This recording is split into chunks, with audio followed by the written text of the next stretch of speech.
All right, beer lovers, it's time for some beer facts with Chelsea here, the Sips of Wisdom segment, where we chat about fun facts about beer. Take it away, Chelsea. Love some fun facts. Just did a big old video on the Prohibition. That was so much fun. Yeah. Oh man, there's just all sorts of good stuff. But that's not what we're going to talk about today. Okay, I was I feel like we've done that one. We have, but oh man, I was excited to dive into it deeper. It was a good. Yeah. Like it turned out really well. Thank you. I was really pumped about it. I was working on that when you were like, "Hey, you ready to shoot this podcast?" And I was like, "Okay, fine." Yeah.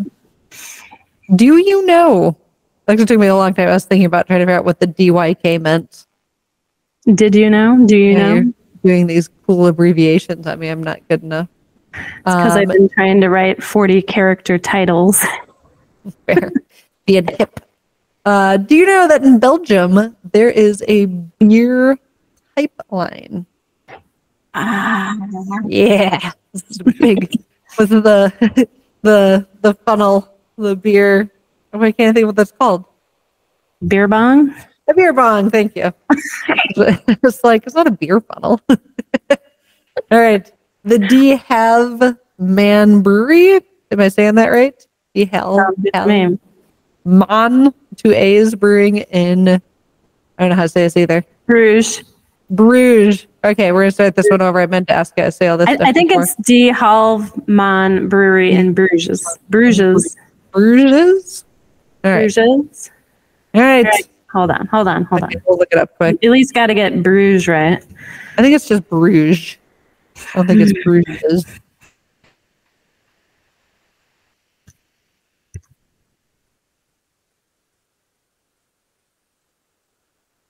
Bruges.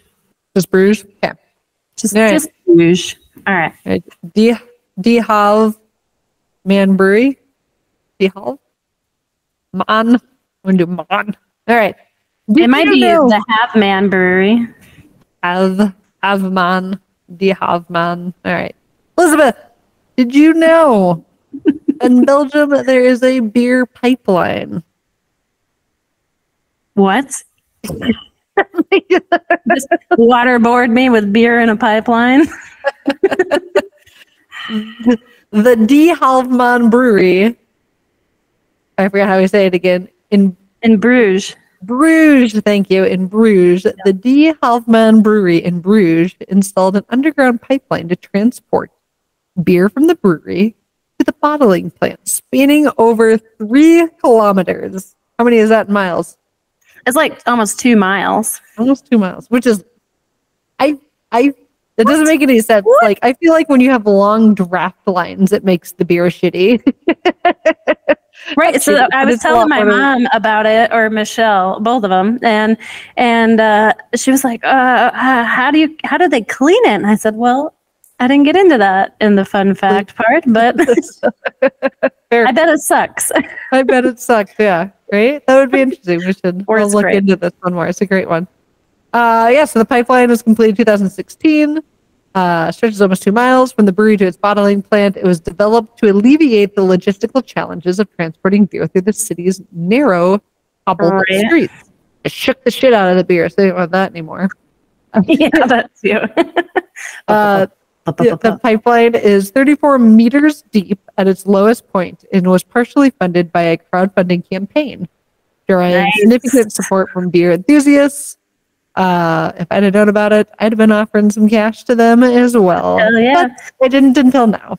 The pipeline can carry different types of beer produced by the brewery. They pump them all through. It's Brugse Zot and Straffe Hendrik. Mm-hmm. So it says in separate pipes. So it makes me wonder how many different pipelines they have. Yeah, well, I was thinking like that copper wiring, right? You have the shell, and then like any electrical, you've got the different wires that you gotta kind of like that. Yeah. Oh, and they have the Fool of Bruges. 4 different types of malt hop variety. Oh, you went to it's got all of the different flavors of beer. How am I going to read all that? I see you read this one really well. I did. I remember I told you I liked it all, but I think I skimmed over this part because I was like, I'm going to have to read it anyways. Totally up to you. Send me on a bit of a tangent on some just really fun facts about beer. And I was like, Chelsea, I love this, right? So I started a whole new tab. So up to you. We could start it again. You can read it. You don't have to, but I like it. I do like it. So Brugse Zot is one of the beers that they transport through these pipeline.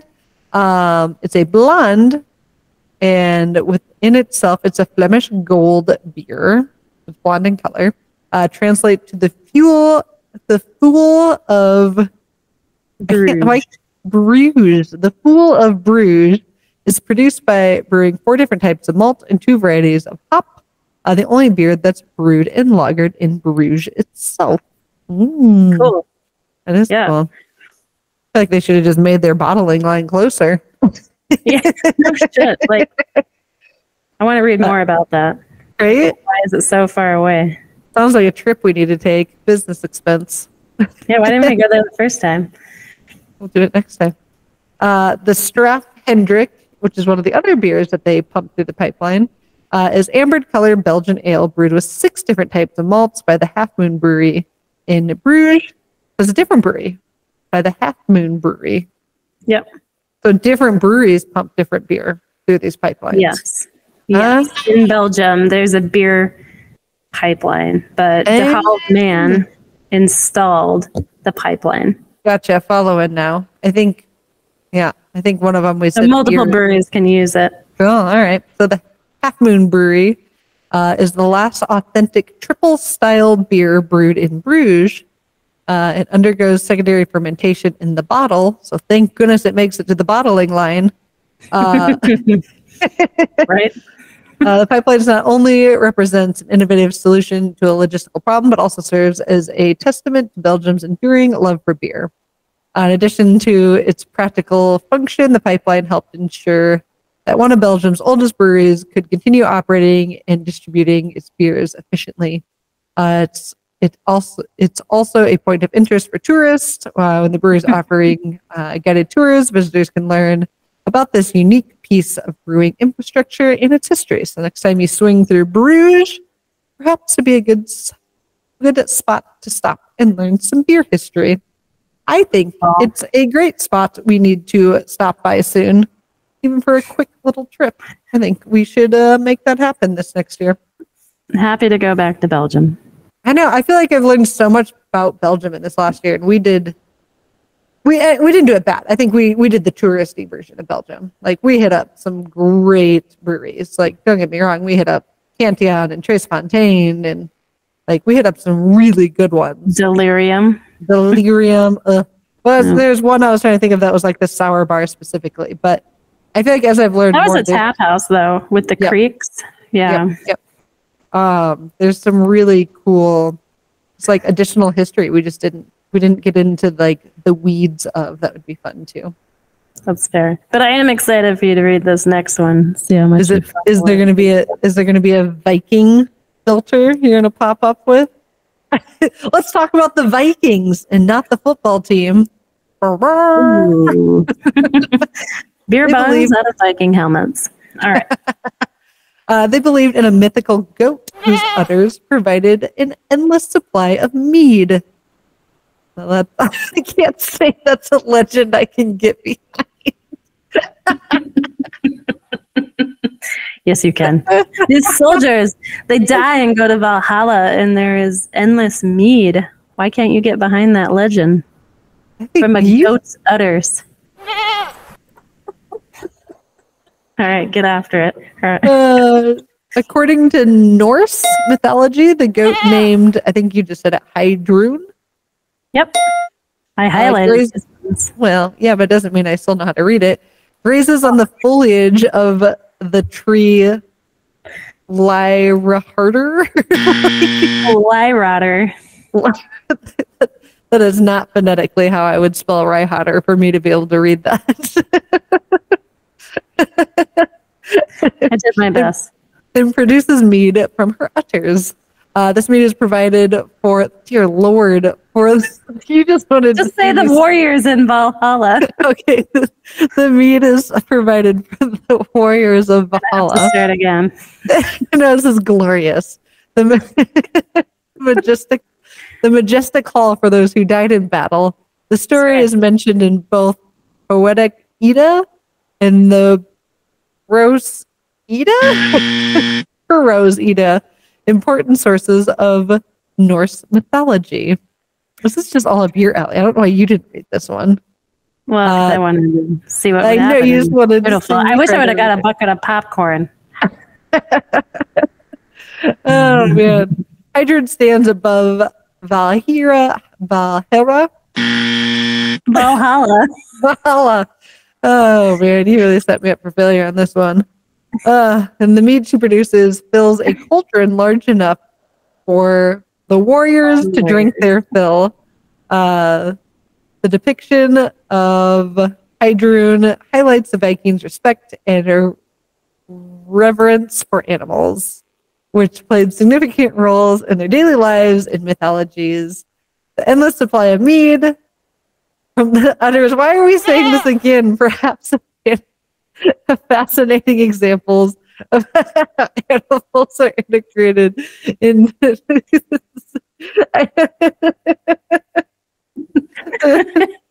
All right. Well, for the record, that was definitely like one of those Easter eggs that I hid inside the script that I was really excited to come across, because I wanted to see if Chelsea received the script in advance enough, and she would see that there were certain highlighted areas that perhaps I wanted her to focus on. No. The answer is no. And the point of this story is just like a fun fact that, you know what? Why wouldn't Vikings who died in battle upon death, when they go to Valhalla, get endless mead from the udder of a goat? From the teat of a goat? The teat of a goat. I mean, what a way to, I wouldn't, death would not be so scary. I'd be like, well, Heiðrún's up there and her tits are filled of mead and I'm ready to go. I'm okay with that. See, the thing is, I read a little derogatory. I don't know. I read you're like, oh, Vikings, a goat that's got endless, but that's cool. And I was like, sweet. All right, there's the facts about it. All right, President Jimmy Carter. All right, cool. Like, that is my briefing of the reading. That was, yeah. I thought maybe you were gonna jump in and read these hard words, but no. You're the mythological person. You a-hole. I guess. You guess. You knew I would stammer all over that. I had a feeling. Yep. My goat senses were going off. Is there a goat character? Because that would be sweet. All right. Well, one and two. Hopefully I can read. President Jimmy Carter. Oh, there it goes. Signed a bill in 1978 that legalized home brewing beer in the United States. October 14th, 1978, he signed Bill H.R. 1337, which includes the federal legalization of home beer and winemaking. The bill primarily dealt with matters like excise taxes on commercial transportation, but thanks to the effort of Senator Al Cranston and Representative William Strager, it's enough. Amendment that legalized home brewing was added, and it officially took place February 1979. And this is kind of interesting because, like, with all the prohibition stuff we did, like home brewing wasn't like, I feel like it wasn't ever fully illegal. It just wasn't like legal. Is what this kind of sounds like. Is then it was finally like, okay, we're actually going to make this legal. Before this legislation, home brewing, you said, is illegal at the federal level since the end of the prohibition. The concern has been that home brewing grain could be used to make moonshine, which is often toxic due to the impure ingredients in the clumsy distillation methods. The legalization in 1978 was a turning point, allowing individuals to brew up to 100 gallons per person per year or 200 gallons per household without federal taxation. That's still a lot of beer. That's a lot of beer. The move by Carter significantly impacted the craft beer industry as a lot of homebrewers legally experiment and develop their brewing skills. Many professional craft brewers today started as homebrewers. The American Homebrewer Association, founded by Charlie Papazena and another Charlie, Matson, was established shortly after the bill's signing, further promoting the growth of homebrewing as a hobby and a craft. Woohoo! Thank you to all of those. Oh, yeah. Keeps doing the home brewing stuff. Yeah, it's like I get like on the federal level, like I think of it as like the marijuana weed. They're on pot. They're on pot. Right? Like some states had it legal, but then federally it was still illegal, and it was such a hot mess. Like we just like, and now I feel like it's like getting more, but I feel like that's kind of where homebrewing started. And if you get more into it, it basically goes on to say, I think it was Alabama and Mississippi. Yeah, they didn't actually legalize homebrewing until 2013, right? So you're talking, wow. What is that? 45 years later? Yeah, no, 35 years later. That's a long ass time. Is that right? How do you do math? It's 45. 80. Yeah, 45 years. Okay, that'd be it. Yeah. Almost 35. Right in the middle. I said 35 the second time. Oh, yeah, I think it's 35. I don't know. I don't do math. I don't read. I think it's 35. So anyway, that's a really long time to get through. Yeah. All the states, right? When you're talking about marijuana, and now you've got the decriminalization of psilocybin. So yeah, it makes me wonder, like, your oyster. Was it actually enforced there? Or was it just like, yeah, we don't need to put the effort into making this law because we don't space now. Yeah. Right. You know what I mean? Like, was it just like one of those like, oh, I guess we'll finally like make this into a law, but it was never really enforced. It would be kind of my guess, but who knows? Right. All right. So I don't get to rate these. I would try to set you up for failure in your brews and bites, but you set yourself up for success. So congratulations. Well, thank you so much. As I said earlier, I don't know. It's like a guilty pleasure of trying to watch you sound out a foreign word. Do you pair with strawberries? What beer would you pair with strawberries? Probably one of those wit beers that you're not into. That's fair. That'd be a really good pairing. Thank you. So that's why they pay me the big bucks. Fair. All right.